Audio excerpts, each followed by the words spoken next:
Hello guys and welcome back to Car Obsession.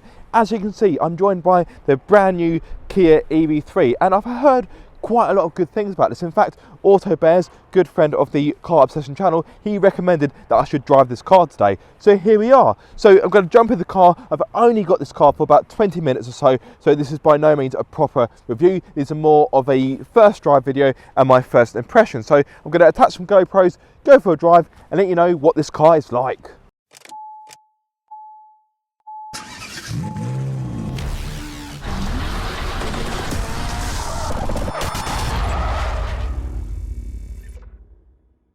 Okie dokie then.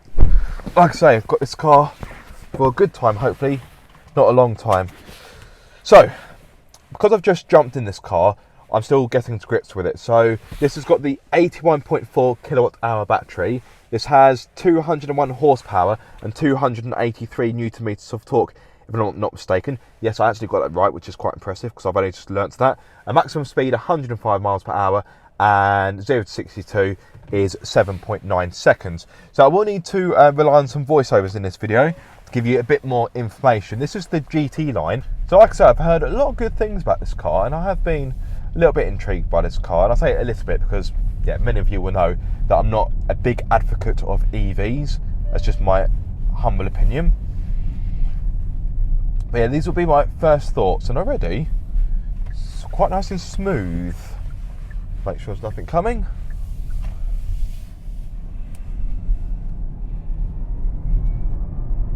Nice pickup, as you would expect from an EV. Now I mentioned, well, depending on how I've edited this video, I should have mentioned Autobear's, a fellow YouTuber, in the intro, and I actually just bumped into him before I jumped in the car, and he informed me that this won World Car of the Year. So it must be good. You have to ignore that annoying bonging.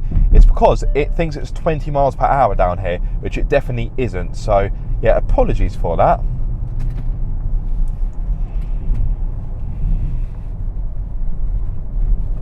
Oh, it's wonderfully smooth to drive.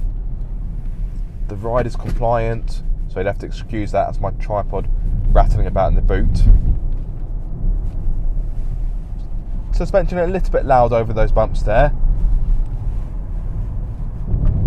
but the way how it drives is quite nice and flowing. Steering's well weighted, even though I haven't got this in sport mode yet. Sorry, you can probably hear my tripod sliding about. Ooh, this is nice to drive.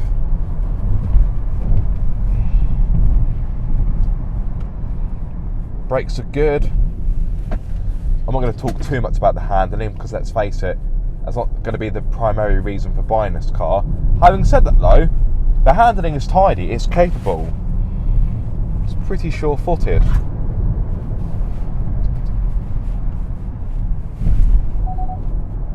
Now this car on the spec sheet I believe is around £43,000. I will cut to a voiceover where I will talk about the trims and the specification in a bit more detail.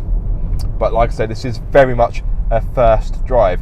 If this video gets enough traction and attention, I could well get one of these for a week to give it a much more in-depth and thorough review. So if you do like what you see, please like, comment and subscribe because it will help the channel out and it will give me a much better chance of having one of these for longer to, like I say, conduct a more thorough review. But so far, my tripod, so far my impressions are positive. It's pleasing to drive, it's smooth, it's quiet, because of course it's an EV. And the ride is lovely. A little bit firm at times, but for the most part, it's smooth, compliant, and it flows over the tarmac nicely. At the time of filming, there are 3 trim levels available: Air, GT Line and GT Line S, with respective starting prices of £33,005, £39,405 and £43,005. It's worth noting that the cheapest Air trim level comes with a smaller 58.3 kWh battery, and you'll need to pay an extra £3,000 to get the 81.4 kWh battery. Another thing worth noting is that the GT Line S comes with a heat pump, but only if you spend an additional £900. The air trim level has standard features including 17-inch alloys, LED lights, air styling, grey cloth upholstery, heated front seats, heated steering wheel, climate control, keyless entry, 12.3-inch touchscreen with navigation, wireless Apple CarPlay and wireless Android Auto, 12.3-inch driver's display, front and rear parking sensors and a reversing camera. Standard safety features include autonomous emergency braking, lane keep assist, adaptive cruise control, speed limit assist, speed limiter, blind spot collision avoidance, rear cross traffic alert and driver attention alert, to name a few. The GT line trim level adds 19-inch alloys, GT line styling, gloss black detailing, privacy glass, two-tone artificial leather upholstery, electric driver seat adjustment and lumbar adjustment, sliding console, wireless phone charger and digital key.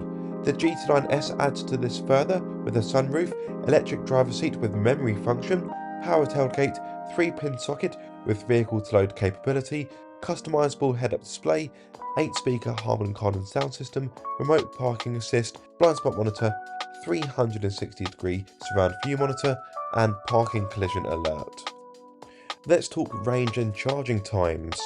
The 58.3 kWh battery offers a range of 270 miles and takes 55 minutes to get from 10% to 80% when using a 50 kW charger and 29 minutes to get the same result when using a 350 kW charger. When it comes to the 81.4 kWh battery, it offers a range of 375 miles with the 17-inch alloys, but it does fall down ever so slightly if you go with the 19-inch alloys. This battery will take 79 minutes to charge from 10% to 80% when using a 50 kW charger and 31 minutes for the same result when using a 350 kW charger.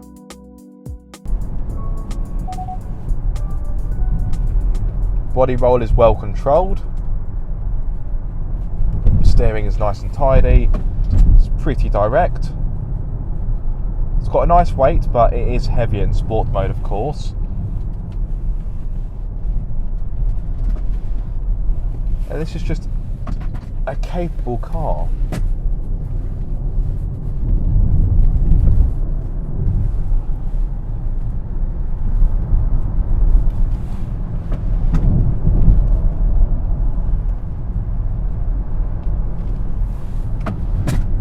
Oh!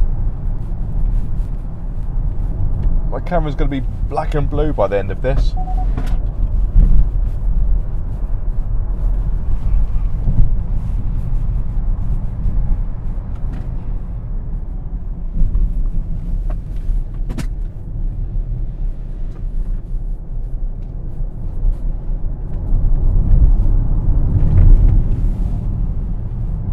Definitely used all of the road there.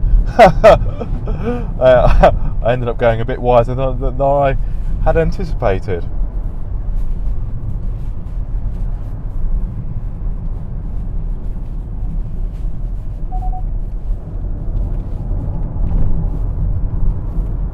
I'm impressed by the way how this drives. Granted, a lot of EVs, they do kind of drive the same and there isn't really that much to split them apart. But this feels more engaging than I was expecting. A quick one on space and practicality. With the driver's seat set for my height, I'm 6'2", I had a decent amount of space in the rear, and when it comes to the boot, it offers a generous 460 litres, and there's also a front core, a fruit as I call it, a front boot, which offers an additional 25 litres. Now, in case you're really wondering, the other drive modes I have, I've got my drive, which I would assume is a personalised one, Snow, and I've got Eco, Normal and Sport. So let's pop it in Eco for the last few bits of the drive. Like I say, this is just my initial thoughts. This is by no means a in-depth review. However, if you have found this video helpful or useful, then that's great. Yeah, I do hope it has served some purpose. And who knows, I may get one of these for a week, fingers crossed. But first impressions are very positive. It drives nicely, it's smooth, it's pleasant, it's comfortable.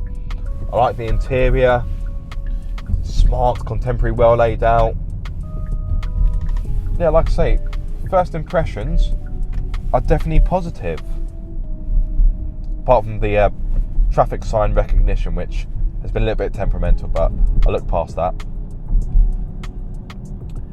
So guys, yeah, like I say, if you have found this video helpful or useful, be sure to like, comment and subscribe. If you are subscribed, don't forget to click the bell icon so you get notified every time I make a video. But until the next time guys, be sure to keep up the car obsession.